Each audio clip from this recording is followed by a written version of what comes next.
Salut à tous, on se retrouve aujourd'hui pour parler du Real Madrid en ce mardi 27 décembre et on commence tout d'abord avec les photos de l'entraînement du jour sous le beau soleil du côté de Madrid, donc avec Karim Benzema. Et une petite info les gars, retour des Brésiliens qui ont joué la Coupe du Monde, retour à l'entraînement pour Vini, Rodrigo et Militao qui ont repris l'entraînement après avoir disputé cette Coupe du Monde avec le Brésil. On peut voir, tiens, tout d'abord Rodrigo, nouvelle coupe de cheveux, tiens, pour Rodrigo, la même chose pour Eder Militao, aussi Vini Junior. Voilà toutes les photos de l'entraînement du jour, bien sûr, pour préparer ce match vendredi soir contre l'équipe de Valladolid. Ça arrive très prochainement, là c'est dans quelques jours cette rencontre. On peut voir, tiens, Toni Kroos, on peut voir aussi Eden Hazard, ou même la bonne ambiance du côté du sein du groupe madrilène avec Fede Valverde, aussi Vini Junior. Donc voilà ce match le 30 décembre 2022, José Zorrilla, ça sera le stade du côté de Valladolid pour cette rencontre Real Madrid contre l'équipe du Real Valladolid, donc vendredi soir. Et le programme sinon concernant les prochains matchs, donc là Valladolid, après il y aura ce match contre 4C Renault, donc un match de Coupe du Roi après Villarreal. Et je ne sais pas si vous remarquez, en gros on peut voir que des avions. C'est ce qui veut dire en gros que des déplacements, c'est vrai. Valladolid déplacement, Coupe du Roi déplacement, Villarreal déplacement, Super Coupe, c'est en Arabie Saoudite du coup, déplacement, comment dire, la Coupe du Roi déplacement, Bilbao déplacement, il n'y a que des déplacements. Je crois que le prochain match à domicile c'est fin janvier, donc voilà. C'est vrai que là ça sera une période où il y aura beaucoup de trajets, déplacements, voilà, concernant les prochains matchs. Et si le Real Madrid les gars atteint les demi-finales de la Coupe du Roi, il devra jouer quand même 15 matchs en 51 jours avant de se rendre en Anfield pour jouer contre Liverpool. Donc voilà, ça va être un rythme quasiment tous les 3 jours. On peut voir tous les 3 jours quasiment un match. C'est vrai que là il va y avoir beaucoup de matchs, plus de quasiment 15 matchs au programme. Voilà, avant cette rencontre aller du côté de Anfield pour le 8e de finale aller de Ligue des Champions. Et concernant ce match vendredi, on peut voir qu'Ancelotti pourra aligner Eden Hazard et Marco Asensio pour accompagner Karim Benzema à la pointe de l'attaque contre Valladolid. Cela s'explique par le retour tardif donc aujourd'hui de Vini et Rodrigo, donc ils seront certainement dans le groupe, mais je pense pas qu'ils seront titulaires Vini et Rodrigo, surtout que Hazard et Asensio ont repris l'entraînement quasiment depuis le début décembre. Du coup, regardez à quoi devrait ressembler ce 11 contre Valladolid vendredi soir. Courtois, Vasquez, Nacho, Alaba, Mendy, Valverde, Ceballos, Toni Kroos, et devant du coup Benzema et Asensio et Hazard que j'ai dit juste avant. Du coup Vini ou même Rodrigo devrait commencer sur le banc. Concernant Luka Modric, je peux voir qu'il n'est pas dans la compo de probable parce que Luka Modric est encore en vacances et il devrait revenir. Je crois là dans le milieu de semaine, du côté du Real, peut-être jeudi, je crois qu'il devrait faire son retour. Actuellement il est toujours aux Maldives, voilà, ces dernières heures de vacances pour Luka Modric, et la même chose pour Aurélien Tchouaméni qui est actuellement à Los Angeles avec un collègue français, Jules Koundé, joueur du FC Barcelone. Les deux sont actuellement à Los Angeles pour eux aussi, leur dernier jour de vacances avant de rejoindre leur club. Et du coup Modric et Tchouaméni ne joueront sûrement pas contre Valladolid. Camavinga a un peu plus de chances d'obtenir un peu de minutes de temps de jeu étant donné qu'il a beaucoup moins joué durant la Coupe du Monde contrairement à Modric et Tchouaméni qui ont joué beaucoup avec leur sélection. Regardez la une aujourd'hui du journal AS en ce 27 décembre et on peut voir l'ingeur. Donc c'est Alphonso Davids. Le Real Madrid a choisi son futur latéral. Le Real Madrid a choisi son futur latéral gauche pour l'avenir. Il s'agit d'Alphonso Davids, ce défenseur gauche canadien du Bayern Munich. Très bon joueur, tout le monde le connaît bien sûr. Le club compte tenter sa chance à l'été 2024 pour enrôler le jeune canadien du Bayern. En effet, son contrat expire en 2025. Donc voilà, tout est dit dans cette une du journal AS. Bon, après, sa valeur est estimée actuellement aux alentours des 68 millions d'euros. Il coûte très cher parce qu'il est quand même bon, il est jeune, il est bon, et voilà, encore une grosse valeur marchande. Donc voilà, le Real Madrid pense au futur, pense à ce futur au poste de défenseur gauche et pense à Alphonso Davids. Ça serait une énorme recrue quand même de l'accueillir du côté du club. Toujours avec les infos transferts, toujours avec ce poste de défenseur gauche. On a l'impression que c'est une priorité au club. Je pense plus que le Real Madrid devrait se pencher plutôt sur l'autre côté, défenseur droit. Là, je pense que c'est vraiment la priorité, parce qu'à gauche, avec Ferland Mendy, je trouve que ça va encore. Il y a aussi David Alaba qui peut prendre ce rôle. Bref, le Real Madrid envisage aussi de faire revenir Fran Garcia la saison prochaine. Disposant encore de 50% des droits du joueur, le club pourrait le recruter pour seulement 5 millions d'euros. C'est vrai qu'on peut voir que son club du Rayo Vallecano a tenté de renouveler le contrat de Fran Garcia. Et en gros, s'il pouvait renouveler son contrat, et du coup, il pouvait modifier sa clause libératoire qui est actuellement à 10 millions d'euros. C'est pour ça que pour le Real Madrid, il coûterait seulement 5 millions d'euros, parce qu'ils ont 50% voilà, sur cette clause, le Real Madrid. Donc voilà, on verra bien sûr. Donc lui joue défenseur gauche. Donc on a parlé d'Alfonso Davies, il y a aussi Fran Garcia, il y a aussi un autre joueur, les gars, Miguel Gutiérrez, qui joue également défenseur gauche, que le Real Madrid garde un œil aussi attentif concernant ce joueur. Le Real possède également 50% des droits du joueur. Le latéral gauche s'est adapté rapidement du côté de Girona, où il réalise une bonne première partie de saison. Donc voilà, il y a pas mal de... on a parlé de David, Fran Garcia, Gutiérrez, qui pourrait être le futur défenseur gauche du Real Madrid. Mais pour moi, les gars, je sais pas, le Real a Ferland Mendy, il fait du bon taf. C'est vrai que Ferland Mendy est apprécié du groupe, il respecte, apprécie tout ce qu'il apporte. Benzema est son plus grand supporter, mais bon, voilà, c'est comme un coup dur pour lui, voilà, parce qu'on annonce pas mal de défenseurs gauche, que le Real Madrid cherche un défenseur gauche. Mais en gros, c'est peut-être pour mettre Ferland Mendy sur la liste des départs. Donc voilà, je pense, comme je l'ai dit tout à l'heure, je pense que la priorité c'est plus de l'autre côté, au poste de défenseur droit.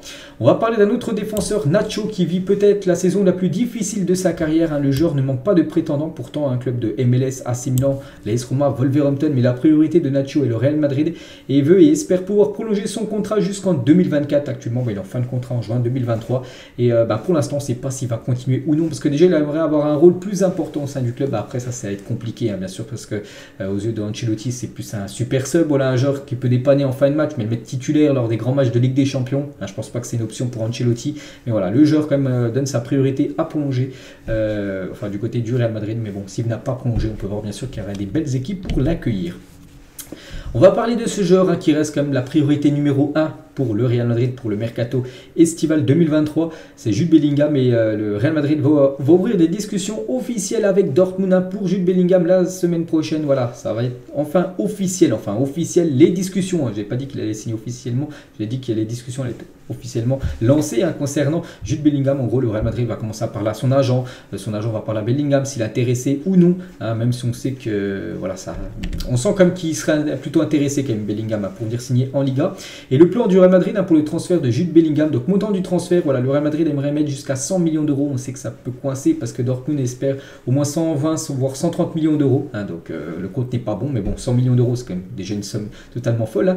Contrat de 5 ans, un salaire de 12 millions d'euros par an, un gros salaire qui pourrait toucher, je pense, bien plus que ce qu'il touche actuellement du côté de Dortmund. Et il aurait une clause, s'il venait à signer, une clause libératoire à 1 milliard d'euros que le Real Madrid lui mettrait directement dessus, c'est-à-dire aucune équipe viendrait l'acheter. Donc l'opération Bellingham est indépendante des cas Brahim ou Hazard, qu'on parlera tout à l'heure.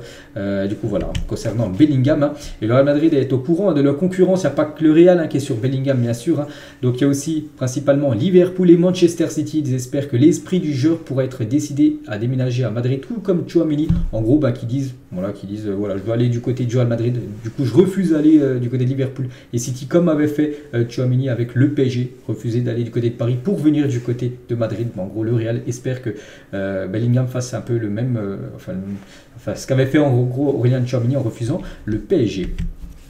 On va parler de Brahim Diaz aussi, qui pourrait peut-être revenir au club. N'oubliez pas qu'il est prêté actuellement du côté de Milan. Et le retour de Brahim Diaz au Real Madrid dépend une grande partie de ce qui se passe avec Asensio et Eden Hazard. Le club n'a pas cessé de le surveiller durant son prêt. Les rapports sont positifs sur le joueur. De plus, Milan ne possède pas d'option d'achat. C'est vrai qu'il est prêté sans option d'achat. Donc Milan ne peut rien faire, il n'y a pas d'option d'achat.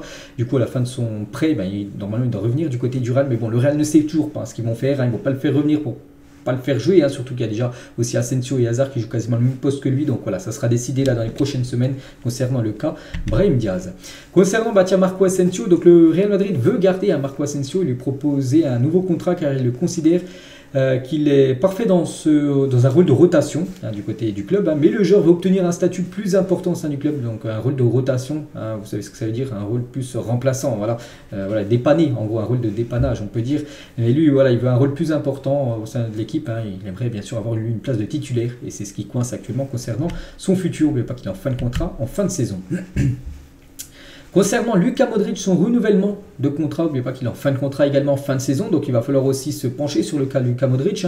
Il ne semble pas qu'il y aura de problème, donc il signera d'une réunion et de sceller l'accord avec une poignée de main. Donc voilà, on pense, et de toute façon on se doute que ce sera son dernier club, le Real Madrid, et si le Real Madrid Ils vont lui proposer le contrat pour prolonger, hein, je pense, voilà, une poignée de main, voilà, ça va se faire en l'espace de quelques minutes, puis voilà, il prolongera d'une saison de plus. Donc je pense pas qu'on peut avoir des doutes hein, concernant Luka Modric, hein, concernant une saison de plus hein, jusqu'en 2024 du côté du club.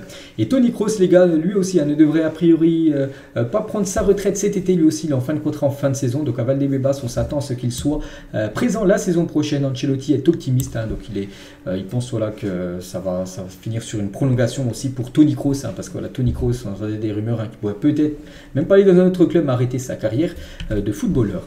Et concernant Benzema, également, n'oubliez pas que le Real Madrid, avec les joueurs de plus de 30 ans, souvent il les prolonge d'une année en une année, c'est pour ça qu'il y a bien sûr tous les joueurs sont en fin de contrat là, enfin les joueurs importants, les joueurs plutôt âgés sont en fin de contrat en 2023, et Benzema aussi, hein, normalement il devrait renouveler avec le Real Madrid jusqu'en 2024, cela ne fait aucun doute, hein, bien sûr, ça aussi ça devrait être officiel là dans les prochaines semaines. Concernant Mariano, donc lui rien à voir avec les Modric, Kroos ou même Benzema, donc Mariano a quand même demandé à prolonger son contrat au Real Madrid, il arrive en juin, à la fin de son contrat. En divisant son salaire par deux, il touche actuellement 4,5 millions d'euros par an chez les actuels champions d'Europe, hein, donc il aimerait toucher la moitié, mais prolonger du côté du Real Madrid, parce que peut-être il se plaît bien dans ce club, hein, même s'il joue pas de souci pour lui, il se plaît peut-être bien aussi du côté de Madrid, la ville de Madrid, hein, tout ça, mais bien sûr, hors de question hein, pour le Real Madrid, hein, vu que c'est un joueur qu'ils ont souvent essayé de vendre ou de prêter, alors que le joueur a toujours refusé. Les adieux de Mariano hein, ne sont plus qu'une question de temps. Le 30 juin, le joueur fera ses valises après avoir provoqué de nombreuses déceptions du côté de Madrid, hein, comme j'ai dit, il a toujours refusé les clubs que le Real Madrid lui proposait pour aller jouer ailleurs. Du coup voilà, bien évidemment le Real Madrid va refuser hein, par rapport à la demande de Mariano Diaz de prolonger au club. Lui, il a signé hein, du côté du Real Madrid, c'est Endrick. Hein. Donc Endrick, là, tiens, une petite photo actuellement, il est au Brésil, hein, en mode tranquille, hein, en mode préparation physique. Hein. Et le Real Madrid hein, est déjà très pointilleux concernant la diététique d'Endrick. En gros, ce qui mange tout ça, hein, il lui envoie déjà des choses à faire hein, pour cette période des fêtes. Hein. Le club lui a laissé une liste de recommandations pour éviter une prise de poids trop importante. Hein, voilà. Même s'il ne joue pas au Real Madrid, il viendra au club en juillet 2024, dans un an et demi. Mais le Real Madrid fait déjà très attention concernant sa pépite, voilà, de ne pas faire n'importe quoi hein, maintenant, vu que c'est un joueur qui appartient au Real Madrid, on peut dire qu'il est prêté hein, du côté de son club de Palmeiras. On va parler de Davide Ancelotti, donc l'adjoint de Carlo Ancelotti, hein, qui est son papa. Donc l'idée de Davide Ancelotti est de rester avec son père Carlo jusqu'à la fin de son passage au Real Madrid. N'oubliez pas qu'il est en fin de contrat en 2024, hein, Carlo Ancelotti en tant que coach, puis de faire le saut pour devenir lui-même entraîneur. Bon, peut-être pas du côté du Real, mais peut-être une autre équipe. Mais voilà, après, il sera plus adjoint d'un autre entraîneur. Par exemple, son papa, il deviendra l'entraîneur numéro 1 d'une équipe, que ce soit Madrid ou une autre équipe européenne. Et concernant son papa, Carlo Ancelotti, hein, on peut voir sur le site 90 minutes football, en gros, ils ont fait la liste des 50 meilleurs entraîneurs de l'histoire du football. Et on peut voir qu'Ancelotti classé à la 11e position. Donc, pas mal, on peut voir sinon le meilleur, c'est Sir Alex Ferguson, hein, voilà, premier par rapport à ce 90 minutes football. Et on peut voir par exemple Zinedine Zidane à la 34e position, Zizou, ancien entraîneur du Real Madrid. Hein. Donc voilà. Et tiens, on revient sur Ancelotti, Paul Pogba. Hein, donc sur ce qui fait un grand entraîneur, il a dit vous avez différents types. Il y a les Ancelotti, ce n'est pas l'entraîneur qu'on appelle juste le tacticien. Les gens disent qu'il est tellement cool, il plaisante, vous le voyez danser, il est comme un ami pour ces joueurs. Vous sentez que vous faites confiance, vous lui faites confiance. En gros, il parle Zidane, c'est la même chose qu'Ancelotti. Donc voilà le beau message hein, de Paul Pogba envers les entraîneurs les meilleurs. Hein, il dit Zidane et aussi Ancelotti. Et toujours tiens avec Ancelotti, mais cette fois-ci une déclaration d'Ancelotti sur Cristiano Ronaldo. Hein, je l'ai entraîné pendant 2 ans. Il n'y a jamais eu de problème en fait. Il les a résolus pour moi. Cristiano s'entraîne bien. Fais attention aux détails. Il était facile à gérer. C'est un joueur exceptionnel, bien sûr, un Cristiano Ronaldo. C'est vrai qu'on envoie quand même beaucoup de force à CR7 parce qu'actuellement c'est pas facile hein, ce qu'il vit. Enfin, surtout dans sa carrière professionnelle, hein, parce que voilà, il est sans club. Hein, il devrait peut-être signer en Arabie Saoudite. Hein, voilà, on espérait lui, qu'il reste encore en Europe, même si c'est pas encore fait, qu'il signe là-bas. Donc voilà. Et c'est vrai qu'il faut pas oublier les gars. Ronaldo, ses stats. Hein, en Ligue des Champions, 101 matchs, hein, 105 buts, 31 passes décisives, 4 trophées remportés par Cristiano Ronaldo du côté du Real Madrid. Et son dernier ballon d'or, le ballon d'or 2017, hein, CR5, c'était son 5e et dernier ballon d'or. C'est quand il évoluait encore au Real Madrid. Il disait je suis le meilleur joueur de l'histoire. Il avait dit ça lors de l'entretien avec France Football. Et que depuis son départ quand même, du Real Madrid, hein, c'est quand même la chute, on peut dire, pour CR7. Peut-être serait resté, peut-être actuellement il serait encore un joueur du Real Madrid en 2022. Déjà, il aurait des buts. Il était à 451 quand il a quitté le club. Peut-être il serait, je sais pas, 700, 800, on ne sait pas. Et peut-être il aurait peut-être 1, 2, peut-être 3 ballons d'or en plus et peut-être voire 2 Ligue des Champions en plus. Hein. Voilà, bon après il a choisi bien sûr de quitter le club, c'était en 2018 et toujours bien sûr avec Ronaldo, Benzema et Bale. Hein. On n'oublie pas bien sûr la BBC hein, qui avait en rivalité la MSN côté FC Barcelone. On va parler de Toni Kroos les gars, Joker hiver est disponible sur FIFA 23. Voilà, si vous jouez sur le mode FUT les gars, il y a une nouvelle carte Toni Kroos en gros qui vient de sortir hein, en mode Joker hiver avec des stats énormes hein, pour le milieu allemand. Et le 11 de rêve tient de Toni Kroos vu qu'on parlait de lui. Donc il devait choisir uniquement les joueurs retraités, pas des joueurs en activité. Casillas au but, Roberto Carlos Maldini Cafu, donc où la défense est totalement validée, Ronaldinho, Pirlo, Zidane, Miku, hein, donc là c'est plutôt une surprise, hein, voilà c'est peut-être son idole, on ne sait pas pour Toni Kroos, Thierry Henry, Ronaldo et Miroslav Klose en attaque et Henkes en tant que coach, donc voilà le 11 de rêve hein, de Toni Kroos. Le tatouage de Mario Diaz qu'on a parlé tout à l'heure, mais voilà, il s'est fait un nouveau tatouage là il y a quelques jours. Hein, regardez, c'est magnifique, c'est vrai qu'il est magnifique son tatouage hein, pour le joueur et l'attaquant madrilène. Et on finit les gars cet épisode aujourd'hui et on peut voir que le top 9 des meilleures équipes au monde en tant que club vient de sortir. Hein, donc voici les 9 meilleures équipes du monde en 2022 selon l'UEFA. Donc c'est officiel. Hein. Le Real Madrid se classe 6e et a même perdu une place au classement durant cette année 2022. En effet, le PSG est passé devant le Real Madrid. Hein. Bon, c'est très bizarre, hein. Surtout que le Real Madrid a atteint quand même la finale, la finale de la Ligue des Champions, a même gagné la Ligue des Champions, donc ils ont pris beaucoup de points alors que le PSG est sorti dès les 8e, donc après quart, demi, ils n'ont marqué aucun point. Le PSG, comment le Real Madrid a pu perdre une place par rapport l'équipe du PSG plus 1, donc il y a 112 000 points pour le PSG, 110 000 points pour le Real Madrid, hein, donc c'est très surprenant bien sûr, hein, ce classement UEFA, donc l'équipe en première position, c'est la première fois de leur histoire qu'ils sont premiers, c'est l'équipe de Manchester City, ils n'ont jamais remporté la Ligue des Champions, mais c'est eux qui ont obtenu le plus de points, obtenir des points en gros, c'est par rapport aux victoires, tout ça. Plus tu vas loin en Ligue des Champions, plus tu gagnes de matchs, plus tu as des points, ça fait un classement. Et on peut voir c'est Manchester City, même s'ils n'ont jamais gagné la Ligue des Champions, ils sont en tête. Donc voilà les gars, la fin de cet épisode, j'espère que ça vous a plu.